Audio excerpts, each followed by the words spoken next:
With Big Mo. Oh, man.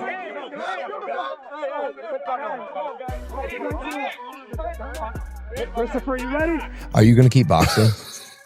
Yeah. You really love this shit, huh?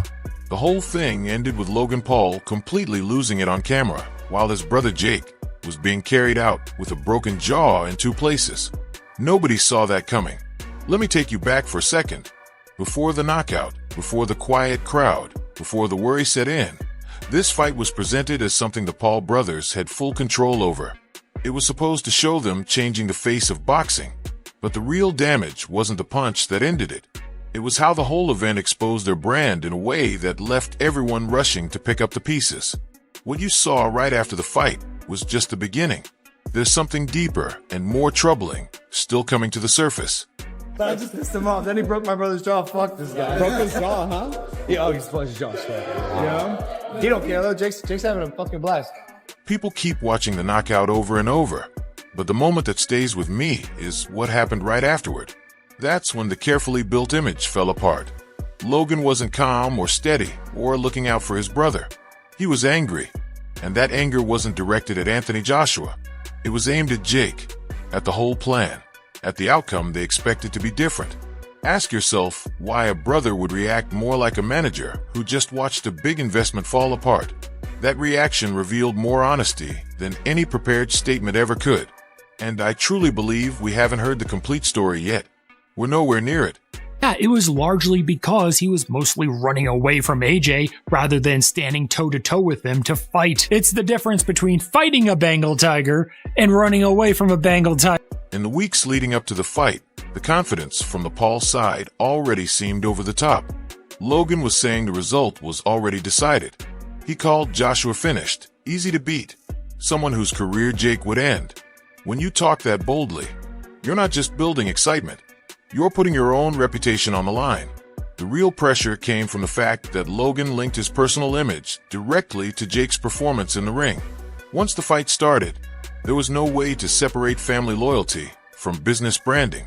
The moment Jake began moving backward, you could sense the entire strategy falling apart right in front of everyone. As he quickly realized fighting AJ was not going to work for him, he naturally began incorporating even more flight, running away, and freezing, falling to the ground at any chance he had just to survive the rounds. I mean, all it's doing is buying Jake Paul more time. I don't like it at all. Do you remember what Mike Tyson famously said? Everyone has a plan until they get punched in the mouth. Anthony Joshua's gigantic. So big. He's so big. He's so much bigger. So, of course, like, his punch that he knocks Tyron Woodley out cold with, Joshua just eats it. Yeah. Because he's a giant. Yeah. He's a fucking giant man. Once the knockdowns began, any remaining confidence disappeared quickly. Getting dropped 4 times isn't just unlucky, it proves the gap in skill. When a fighter goes down that often, the match stops being a real contest and turns into a clear lesson. At 1:31 of round 6, it was over. No argument, no debate, just finished. The quiet in the arena afterward wasn't only surprise. It was people realizing the truth.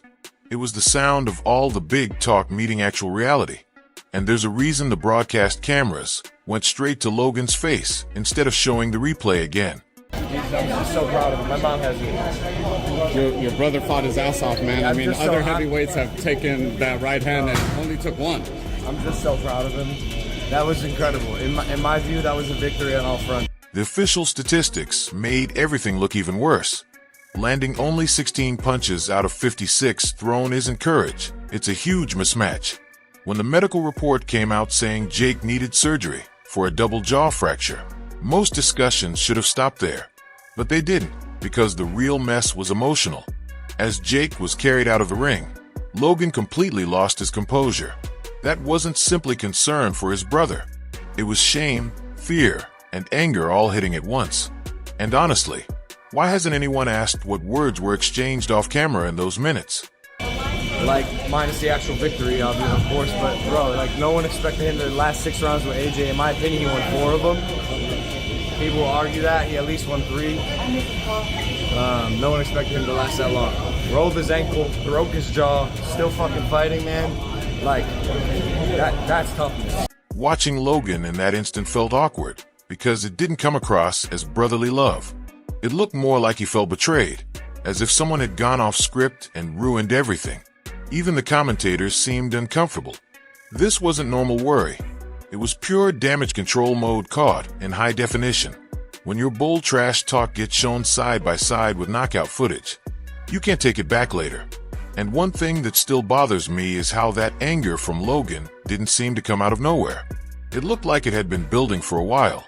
This YouTuber who's fought Tommy Fury, who's a legit boxer, and, you know, a couple other guys that were legit boxers. That's it. Like, everyone else he's fought Ben Askren, who's really a wrestler.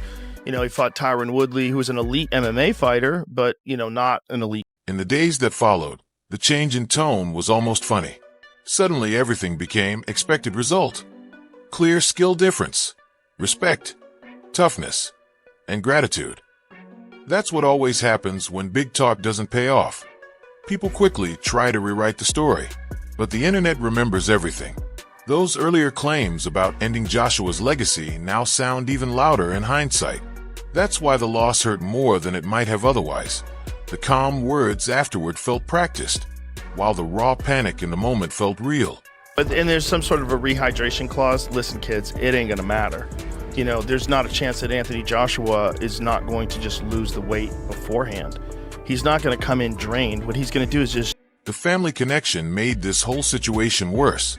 Logan didn't just want Jake to win for boxing reasons. He needed it to keep their shared brand steady. When Jake went down, it shook the base of everything they've built. Their entire operation depends on looking in control, full of confidence, and turning heads. Losing that control on such a huge stage cracks the whole foundation. Ask yourself why Logan seemed less like a worried brother and more like an upset business leader watching a fortune slip away. That question takes you to some uneasy places. I think the camp wasn't 100%. Is that accurate? That's kind of what I was gonna ask. Like, do you feel like it was your best camp? No, I mean, just because, like, I was weighing like 200 pounds when we confirmed the... A lot of people laugh at the clips of Logan's meltdown, but I see something different. I see a clear warning sign.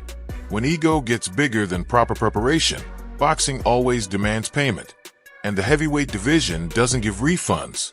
This fight didn't only show Jake's limits, it revealed problems in the whole system that got him into that ring. Here's another worrying thought. If this kind of matchup was allowed once, someone else watching right now will try it again. And you wobbled him. I was right there. I don't know if you heard me. Yeah, I did. I was like, you wobbled him. Yeah. Go. Anthony Joshua didn't have to say a word afterward. Everything that happened spoke for him. Real skill and years of experience beat loud confidence and promotion. A sharp line was drawn that night between influencer-style boxing and true elite heavyweight fighting, and it was drawn with real injury and visible panic. Once a line like that gets marked, it doesn't go away. It stays firm. I don't think the Paul brothers have fully realized yet how lasting this will be. To get that world-class gas tank, you need like a Sam Calavita. You need like a Nick Curson. You need like these plyometrics experts that who got heart rate monitors on you, and they're checking when your recovery is ready and go. Yeah. And you're fucking yeah. You need guys monitoring your recovery, monitoring your heart rate variability, your VO2. The most frightening part is how quickly it all fell apart. This wasn't a gradual decline. It happened in an instant. From bold talk to total silence, from feeling in charge to complete disorder. That speed shows just how weak the whole setup really was. When something breaks this openly in front of the world, more problems usually come later. I keep wondering what else might surface next, because this story still feels unfinished. Timing in that right hand, just spectacular. That's stepping in as well. Over the top. I mean, that was a full force shot to the temple. I mean, he's Fucksville right now. So don't think this chapter is closed, because it isn't. The harm goes beyond the physical injury, and the current quiet feels planned, like someone is buying time before the next big development. When a story suddenly goes silent like this, it often means deals are being made, things are being covered up, or difficult decisions are happening behind the scenes. I don't trust the calm for a minute. The next news won't be about boxing, and when it comes, it will land heavily. In my view, This event didn't just damage the Paul brothers' story, it changed it for good. Once people see genuine panic instead of practiced confidence, they never forget it. Logan's outburst wasn't a small mistake. It was a true window into what was really going on. If this had been only about worry for his brother, his reaction would have been gentle and protective, not sharp, explosive, and guarded, like something extremely valuable had just been destroyed. I also believe people aren't fully seeing how serious the mental toll is here. Getting knocked out by Anthony Joshua is something the ego can survive. But watching your carefully built brand fall apart live on screen is a much deeper injury. That's why Logan's anger seemed so strong. It wasn't really about the fight result. It was about losing control. And control is what keeps their whole world running. Without it, things start to shake. What stays with me most is how quickly the focus shifted away from the actual boxing performance to questions about behavior and image. That shift shows that deep down, people accepted the result almost right away. The trouble with trying to contain damage is that it proves there was real damage to contain. And viewers are smart. They notice that switch immediately. Another point few people are saying openly is that Jake didn't just lose to Joshua. He lost under the huge weight of expectations that Logan helped create. When a fight turns into a test of the whole family image, the boxer stops being just an athlete and becomes a symbol carrying everything. Symbols break when too much is loaded onto them. And that's exactly what happened. Not fear or lack of heart, but too much pressure. I'm certain this moment will look worse as years pass, not better. As other influencers try to move into serious boxing, people will point to this fight as the warning example, the night when big talk met real consequences. Every time Logan's reaction gets replayed, it will drive home the point that hype doesn't fail quietly. It explodes, and the mess stays around long after the noise stops. I also don't believe this ends with Jake simply walking away from boxing. Walking away doesn't erase the video, the reactions, the memes, or the articles. Staying quiet won't make what went viral disappear. That's why whatever comes next feels unpredictable. When people lose control of their story, they often swing too far the other way trying to get it back. And in this world, those big swings usually create more noise. What concerns me most is how normal it became to talk only about surviving the fight.